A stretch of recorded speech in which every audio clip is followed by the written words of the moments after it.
दोस्तों, अगर आप और अच्छी नींद चाहते हैं तो हमारी प्यारी सी ऐप नींद को इंस्टॉल करें।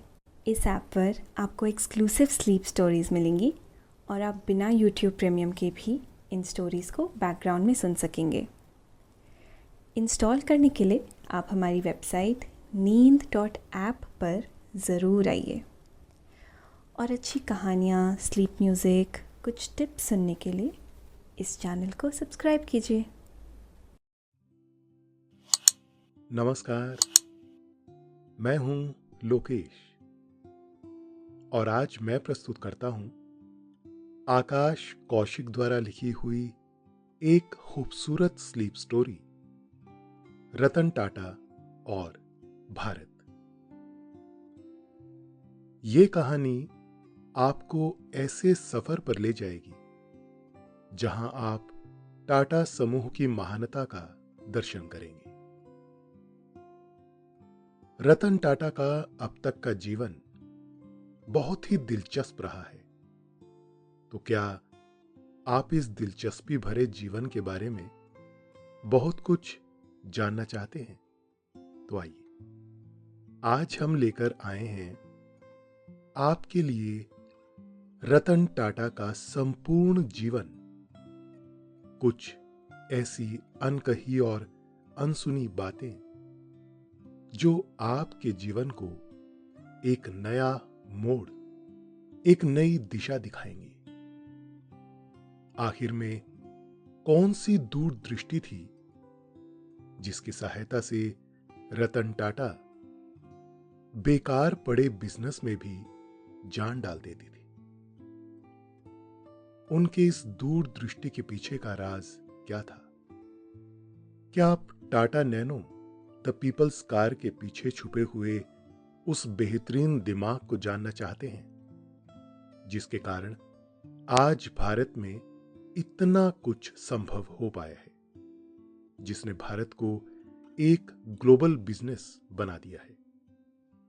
तो आइए जानते हैं आज की रोमांचक कहानी में। लेकिन पहले आप अपने आसपास की सारी लाइट्स ऑफ करके आराम से लेट जाएं। अपनी आंखें धीरे से बंद कर लीजिए। अब थोड़ा सा अपने शरीर को आराम दीजिए। थोड़ा और आराम।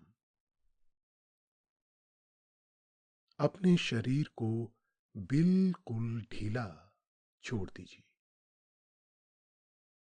कोई टेंशन नहीं, कोई तनाव नहीं।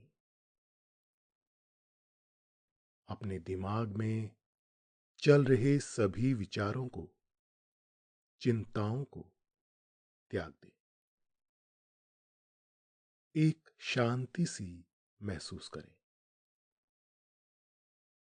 सब नेगेटिव पॉजिटिव विचारों को धीरे धीरे निकाल दें। हाथों को सीधा करके अपनी कमर के साइड में रख लीजिए।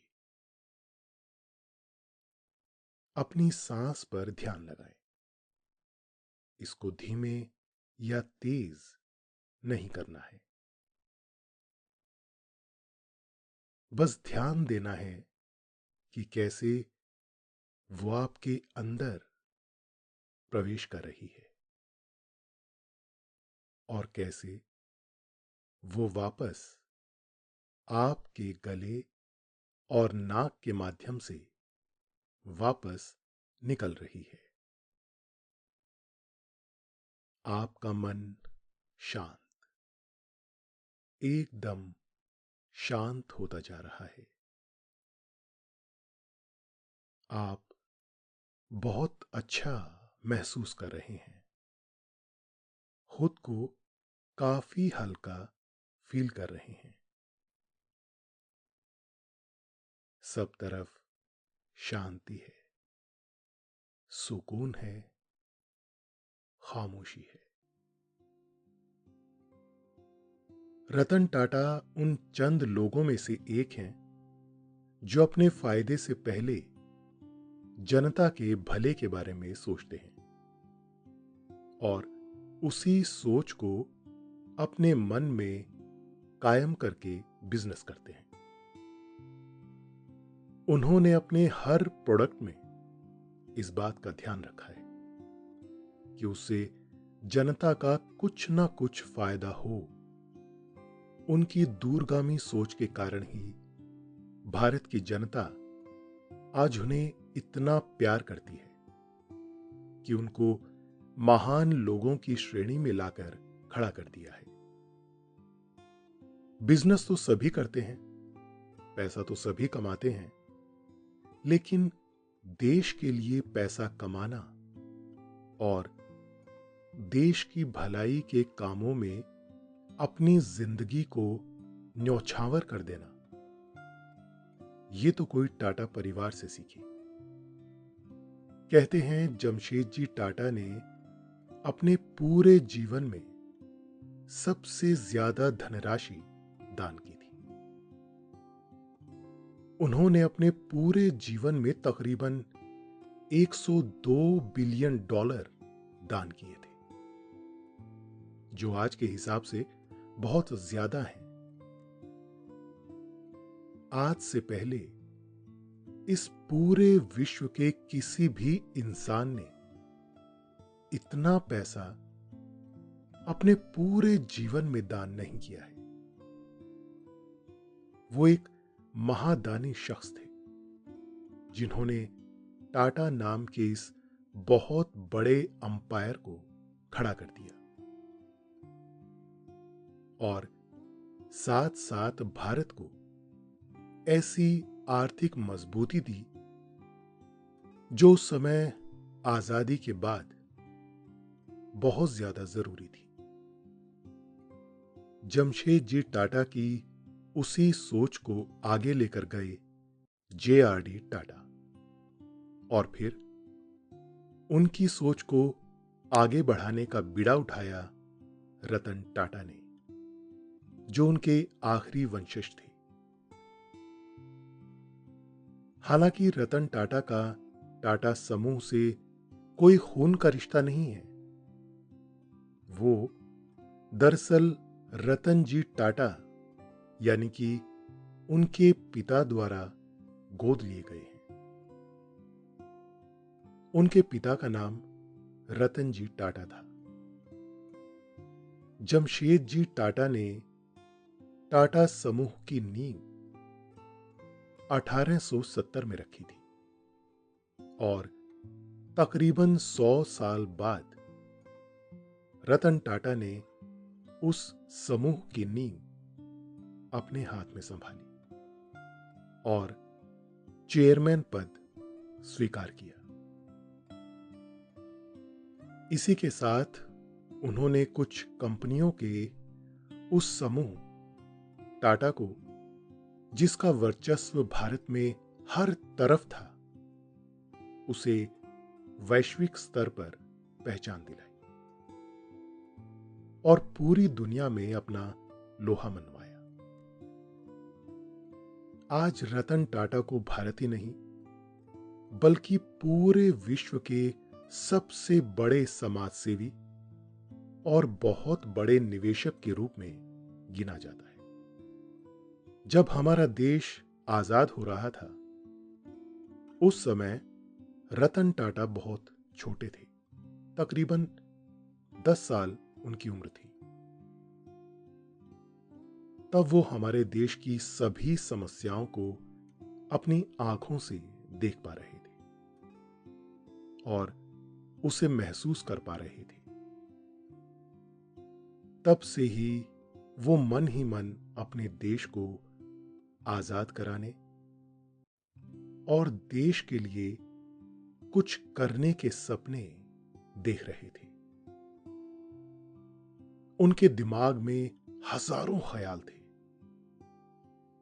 और देश की समस्या को भी समझ रहे थे। उन दिनों टाटा हाउस के बाहर बहुत ज्यादा भीड़ लगा करती थी जहां भारी मात्रा में लोग इकट्ठे होते थे और देश के आजादी के लिए आंदोलन हुआ करते थे। सामने बहुत बड़ा मैदान हुआ करता था और रतन टाटा उस भीड़ को हर समय देखते रहते थे। वहां तगड़ा लाठीचार्ज होता था।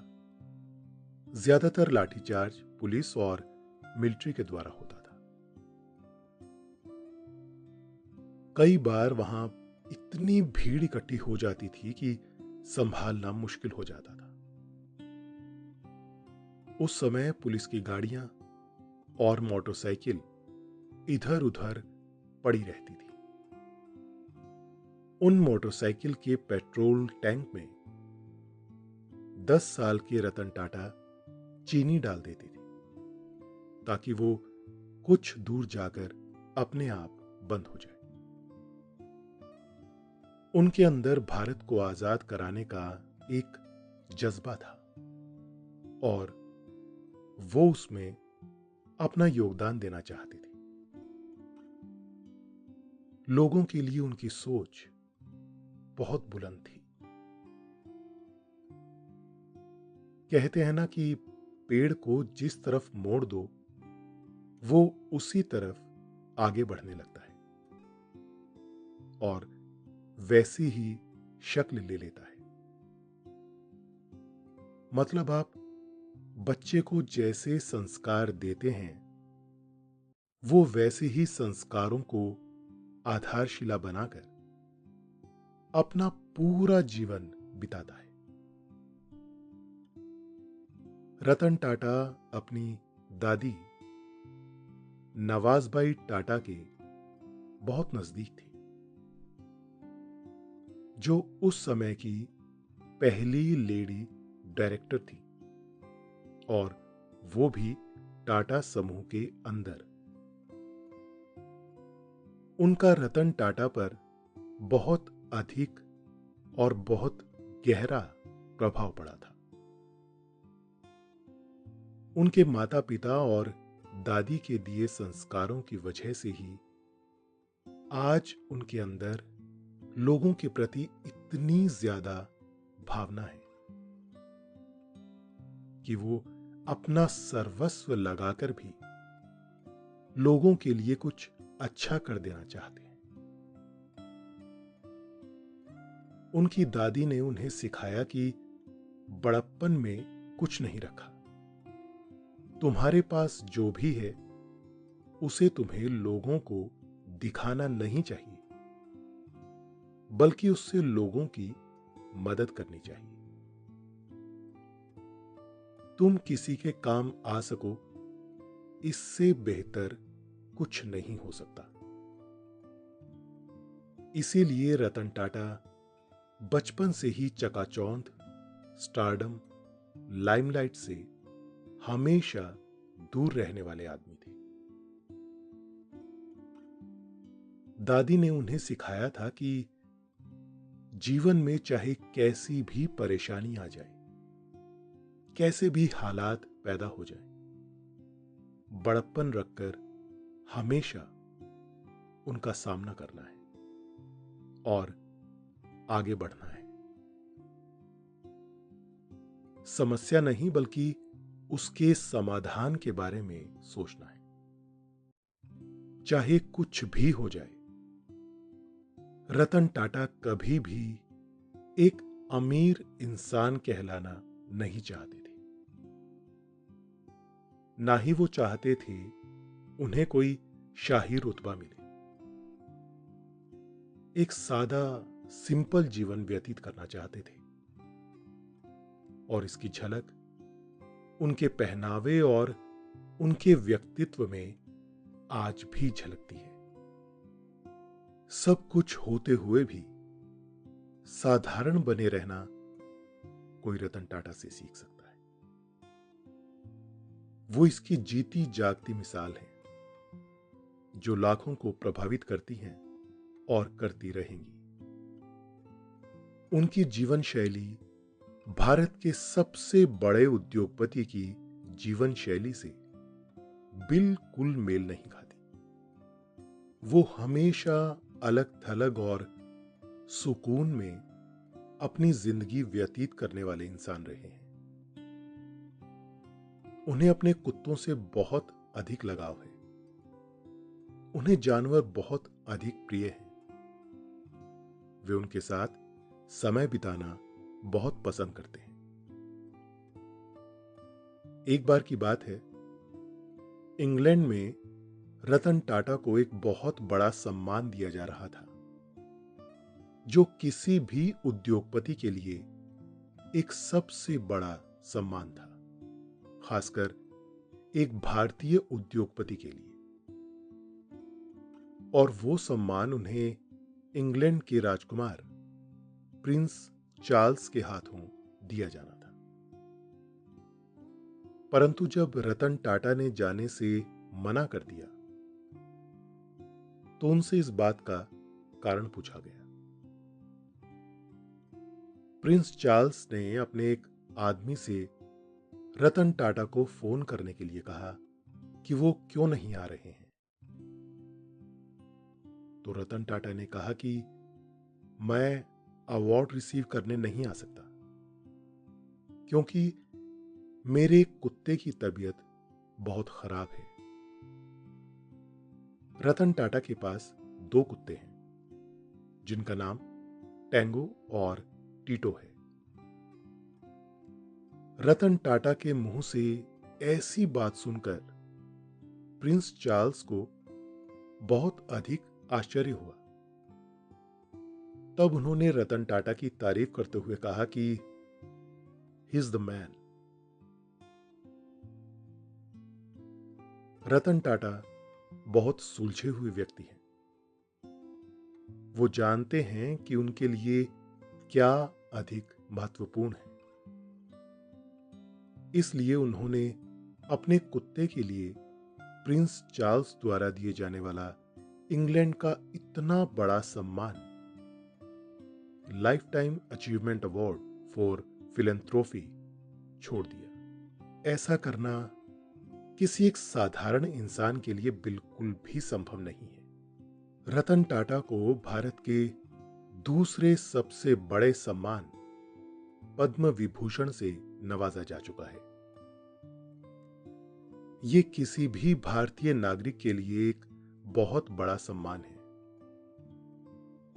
नमक से लेकर सॉफ्टवेयर तक हर क्षेत्र में टाटा समूह का बोलबाला है। उन्होंने वो कर दिखाया है जो आज तक किसी भी दूसरे समूह ने करने का सोचा नहीं था।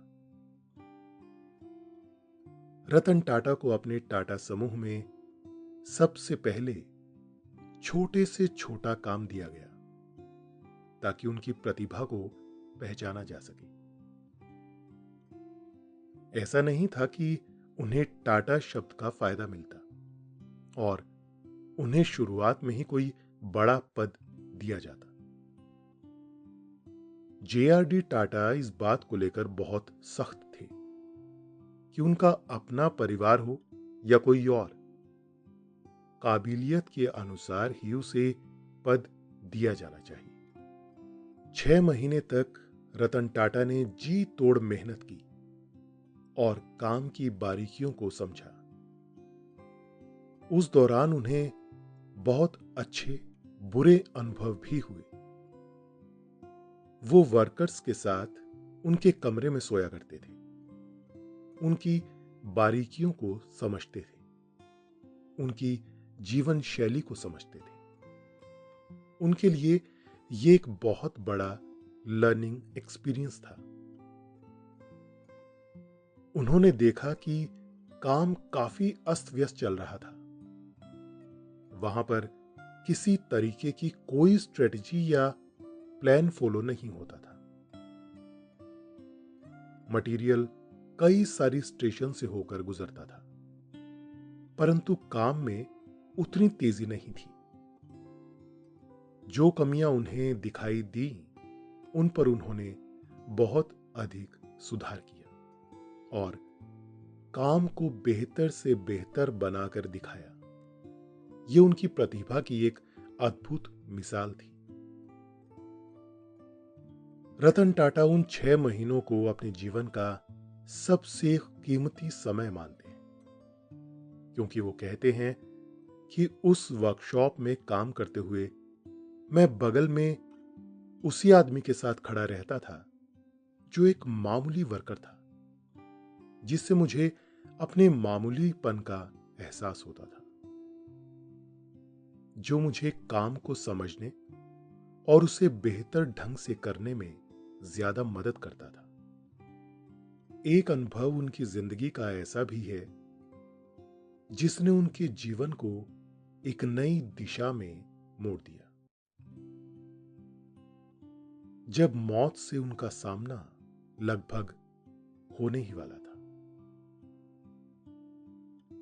ये उस समय की बात है जब वो साल 1955 में आर्किटेक्चर में ग्रेजुएशन कर रहे थे, वो भी अमेरिका में। तब उस समय में विमान उड़ाना चाहते थे, उस समय का मजा लेना चाहते थे, लेकिन विमान किराए पर लेकर उसे उड़ाना बहुत महंगा साबित हो रहा था। इसलिए वो अपने 3 दोस्तों को ढूंढ रहे थे जिन्हें अपने साथ ले जा सके। 3 लोग आपस में किराया बांट लेंगे तो किराया सस्ता पड़ेगा। इसलिए उनके 2 दोस्त तैयार हुए और किराया आपस में बांटकर उन्होंने विमान किराए पर ले लिया। विमान उड़ाने की शुरुआत हुई और वो थोड़ी देर में हवा में पहुंच गए। अचानक जहाज का एक इंजन फेल हो गया। अब ऐसे समय में कुछ कर भी नहीं सकते थे और रतन टाटा की एक बहुत ही खास आदत थी, वो हर मुश्किल के समय में अपना दिमाग बहुत ठंडा रखते थे। ये बात कहीं ना कहीं उनके माता पिता और दादी से उन्होंने सीखी थी। उनकी दादी ने उन्हें बचपन से ही जीवन को परिपक्व बनाने की हर एक बात सिखाई थी। उन्होंने अपने दिमाग को उस समय भी ठंडा रखा और सूझबूझ का इस्तेमाल करते हुए विमान को आसानी से लैंड करवा दिया। दरअसल इतनी ऊंचाई पर विमान का इंजन खराब होना एक चिंता का विषय तो है, लेकिन आपको इतना समय मिल जाता है कि आप जहाज को ग्लाइड करते हुए कोई भी एक अच्छी लोकेशन देखकर लैंड करवा सकते हैं। वो बचपन से ही हर काम को बड़े ही फोकस के साथ करते थे और उन्होंने जीवन को एक बहुत अच्छे तरीके से बैलेंस करना सीख लिया था। ये गुण उनमें बचपन से था। इंजन खराब होने पर वो कुछ कर ही नहीं सकते थे। अगर वो खराब है तो मतलब खराब है। अब आपको इसी व्यवस्था में हालात को ठीक करना है। 1980 के समय तक रतन टाटा को टाटा समूह में लगभग 20 साल हो चुके थे। अब वो लगभग सब कुछ समझ चुके थे, लेकिन अभी भी उनके हाथ में इतनी पावर नहीं थी कि वो चीजें बदल सकते और जो कमियां उन्हें दिख रही थी उन्हें सुधार सकते। उसी समय उन्हें एक ऐसी अवस्था से होकर गुजरना पड़ा जो कोई भी शख्स गुजरना नहीं चाहता।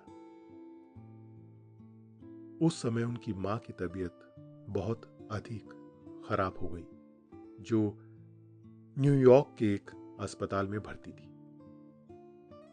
साल 1983 की बात है।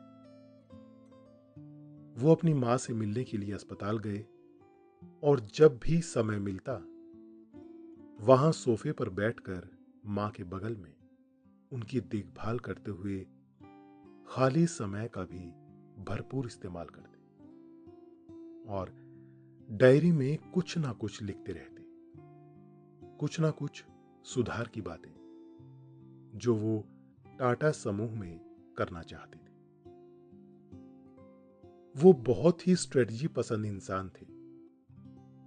उन्हें कुछ तरीके बनाने थे जिससे वो ऐसा कुछ कर पाएं जो काम को एक नई दिशा में ले जा सके। वो एक नए तरीके से सोचना चाहते थे। वो जानते थे कि हम ऐसी कंपनियां बना रहे हैं जो चिमनी के धुएं से लिपटी हुई हैं। अब इनमें बदलाव कर कुछ ऐसी कंपनियां खोलना चाहते थे जो सॉफ्टवेयर, इलेक्ट्रॉनिक और कंप्यूटर से जुड़े कारोबार कर सके। दवाइयों के जगत में भी वो बहुत कुछ अच्छा करना चाहते थे। किसी भी बच्चे के लिए अपनी बीमार मां के बगल में बैठकर अपने काम के बारे में सोचना और नई नई तकनीकों के बारे में विचार करना बहुत ही मुश्किल हो सकता है, परंतु रतन टाटा ने इन सभी भावनाओं को कुछ इस कदर बैलेंस किया था कि वो हर तरह से अपनी जिम्मेदारी निभा रहे थे। वो अपनी मां के बहुत नजदीक थे। रतन टाटा के जीवन की एक ऐसी घटना भी है जिसने ये साबित कर दिया कि उनकी दूरगामी सोच कुछ भी हासिल कर सकती है। उन्होंने बहुत मन से एक गाड़ी बनाई थी, इंडिका, जो उस समय बाजार में बिल्कुल फ्लॉप रही, बिल्कुल बिक्री नहीं हो रही थी। लोगों ने उन्हें उस डिवीजन को बेचने की सलाह दी। उन्होंने बात मान ली और प्रपोजल लेकर फोर्ड कंपनी के पास पहुंच गए। कंपनी के चेयरमैन ने उनका अपमान करते हुए हंसी उड़ा दी कि हम तुम्हारी कंपनी खरीदकर तुम पर एहसान कर रहे हैं। ये बात रतन टाटा को अंदर तक लग गई और वो कंपनी की डील अधूरी छोड़कर वापस आ गए। उन्होंने फिर से मेहनत करके टाटा कार्स को बाजार में ऊंचा उठाया और 10 साल बाद हालात ऐसे बने कि फोर्ड कंपनी की 2 कारें, लैंड रोवर और जगुआर, बिल्कुल बिकने के कगार पर थी। तब फोर्ड के चेयरमैन मुंबई आए और रतन टाटा से मिलकर उनकी दोनों कंपनियां खरीदने की गुहार लगाई। रतन टाटा ने उनकी दोनों कंपनियां जो घाटे में चल रही थी खरीद ली। उस समय बिल फोर्ड ने कहा कि आप हमारी कंपनियां खरीदकर हम पर एहसान कर रहे हैं।